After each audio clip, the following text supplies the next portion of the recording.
पाठ 13 3 प्रश्न। बहुत समय पहले की बात है।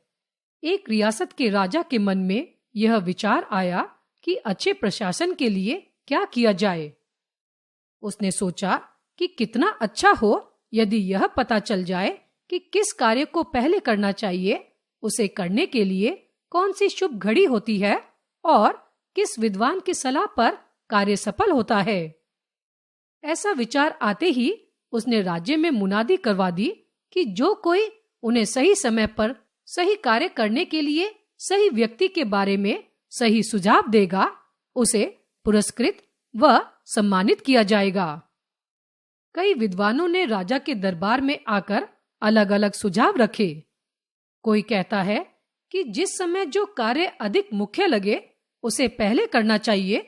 कुछ लोग कहने लगे कि राजा कितना भी सतर्क और सक्षम हो, एक व्यक्ति हर समय हर कार्य पर नजर नहीं रख सकता, इसलिए उसे बुद्धिमान लोगों का एक दल बनाना चाहिए जो राजा को सही समय पर सही कार्य करने का सुझाव दे सके। कुछ पंडितों का सुझाव था कि मंत्रियों का एक दल बनाया जाए, तो कुछ ने कहा कि भविष्यवाणी करने वालों की सहायता से ही राजा को समय की जानकारी मिल सकती है। मुख्य काम कौन सा है? इस प्रश्न पर किसी ने कहा कि विज्ञान मुख्य है, तो किसी ने युद्ध और अन्य ने भक्ति को प्राथमिकता दी। सभी के अलग अलग उत्तर मिले, परंतु राजा को कोई सुझाव नहीं भाया और उसने किसी को भी पुरस्कृत नहीं किया।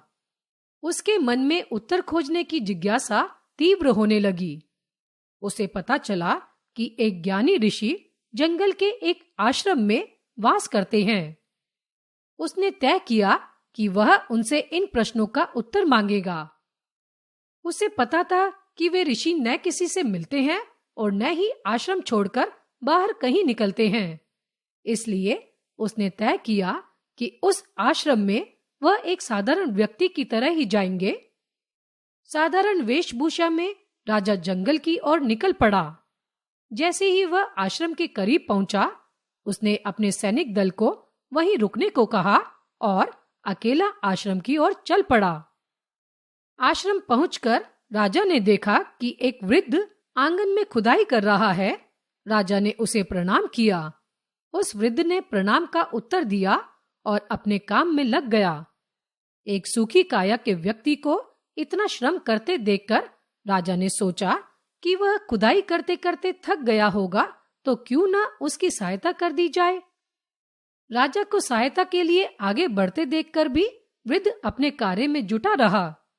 राजा पास जाकर नम्रता पूर्वक बोला, हे ऋषिवर, मैं आपके पास 3 प्रश्नों का उत्तर मांगने आया हूँ। मैं कैसे जानूं कि सही कार्य के लिए सही समय कौन सा होगा और उस कार्य की सफलता के लिए कैसे कार्य करता हूँ। ऋषि ने कोई उत्तर नहीं दिया और अपने काम में लगे रहे।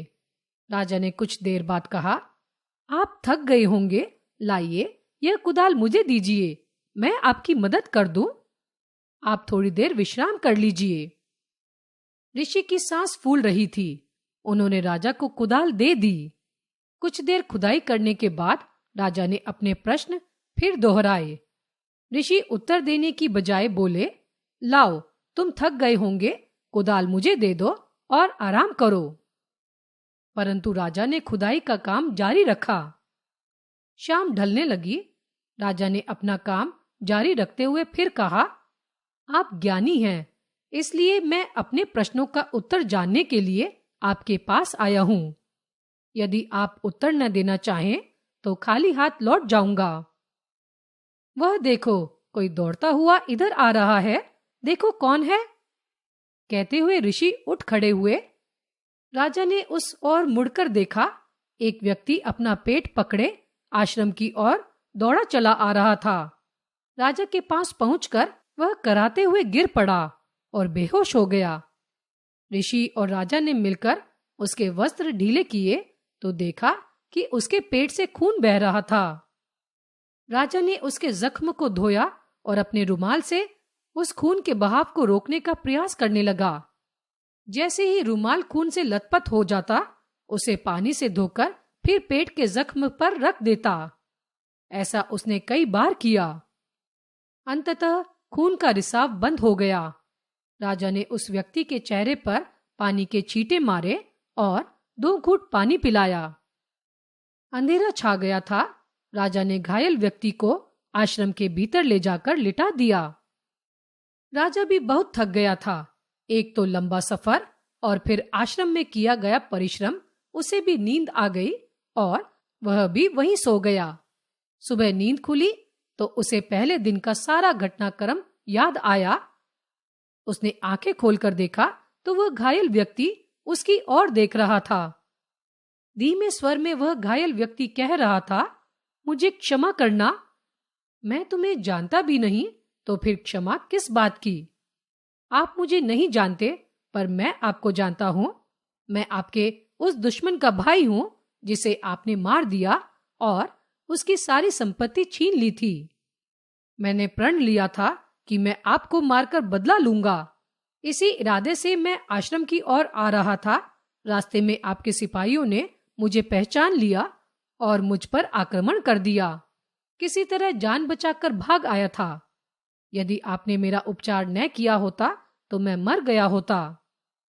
इस जीवन दान के लिए मैं आपका ऋणी हूं और जीवन भर आपकी सेवा में रहूंगा। मुझे क्षमा कर दीजिए। राजा प्रसन्न हुआ कि उसके एक दुश्मन से आज सुलह हो गई। जब वह आश्रम से बाहर निकला तो ऋषि को आंगन में बीज रोपते हुए देखा। अंतिम बार अपने प्रश्नों का उत्तर जानने के लिए वह ऋषि के पास पहुंचा और उत्तर की प्रतीक्षा करने लगा। कुछ रुककर ऋषि ने कहा, तुम्हारे प्रश्नों का उत्तर तो मिल गया। तुमने देखा नहीं, यदि तुम मेरी थकी हालत पर रहम खाकर मेरी सहायता न करते और लौट जाते तो वह व्यक्ति तुम पर आक्रमण करता। तब तुम्हें पछतावा होता कि रुक जाता तो इस आक्रमण से बच जाता। तो सही समय वह था जब तुम रुक गए और मेरे प्रति तुम्हारी सहानुभूति और सहायता मुख्य कार्य बन गए। बाद में जब वह घायल व्यक्ति हमारे पास आया तो वह समय और उसकी सहायता मुख्य हो गए। याद रखो, एक ही महत्वपूर्ण होता है और वह समय है जब तुम्हारे पास कुछ करने की शक्ति है। वह व्यक्ति महत्वपूर्ण है जो उस समय तुम्हारे पास है। भले ही तुम उसे नहीं जानते कि उससे भविष्य में संपर्क रहे न रहे, और सबसे महत्वपूर्ण कार्य यह है कि तुम उसकी भलाई करो, क्योंकि मनुष्य को केवल इसी कार्य के लिए यह जन्म मिला है।